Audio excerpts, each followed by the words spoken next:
2022 marked the end of close to 15 years of 0% interest rates. In 2008, the Federal Reserve dramatically slashed interest rates from 5.25% all the way down to zero.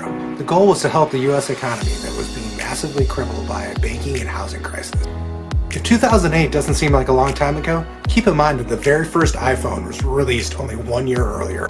With such a long time at 0% interest rates, it's easy to forget that once upon a time we actually used to get something called interest. Excess savings could be put into a bank, and with a proper interest rate, that money would turn into more money later on. Ben Franklin used to say, money makes money, and the money that makes money makes money. Now that we have historically normal interest rates again, I thought it might be worthwhile to go look and see how we calculate compound interest again. And then we'll look and see why I think Einstein called compound interest the eighth wonder of the world. Okay, all we have to do is go to Google, type in calculator, and we'll do our first little compounding exercise. So let's assume that it's around 4% is an interest rate we can compound at right now if you go to out of compounding interest-bearing accounts. So 4% semi-annually, which should be divided by 2. We'll add 1, right? And then we need to do an exponent.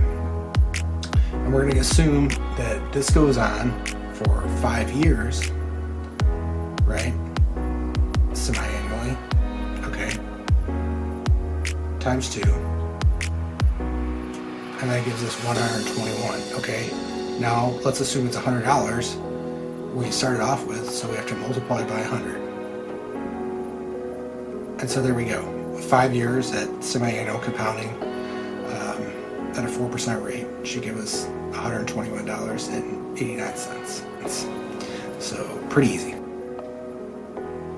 Okay, let's say we want to save up for a e-bike that's $2,000, and let's see how we can do that. So we'll take our 4% rate, divide by 2, add 1, again, similar kind of pattern. Our exponent,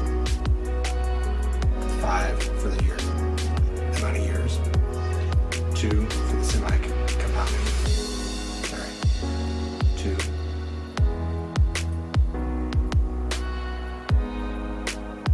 Okay, gives us 1.21, okay. Now the difference in this time is we want to divide by the $2,000. So I'm going to take $2,000 divided by 1.2189, right? So we would need $1,640 today to get our $2,000 in the future to get our e-bike. Cool stuff. Now, I know a lot of people that study finance and work in banking or insurance or something like that understand compound interest. And the one thing, though, that really sticks out for me, and I think Einstein, is not really the interest rate. It's really the nonlinear effect of interest over time. The higher the interest rate we get on our savings, the greater the steepness of the curve of the compounding process. And if you don't really know anything about options, you know those contracts that you can buy insurance for your stocks for, they also can grow in a nonlinear way too, especially out-of-money options. As cool and as powerful as compound interest can be, there's one major problem with it. The major problem is actually that oftentimes the compounding process can be interrupted. So obviously investing in something like the stock market that might get close to 8% a year versus a bank account that might get 4% a year, the stock market initially looks like a better deal. Let's say, for example, I have $100,000 and for 6 years it gains 8% in the S&P 500. Most people will be pretty happy.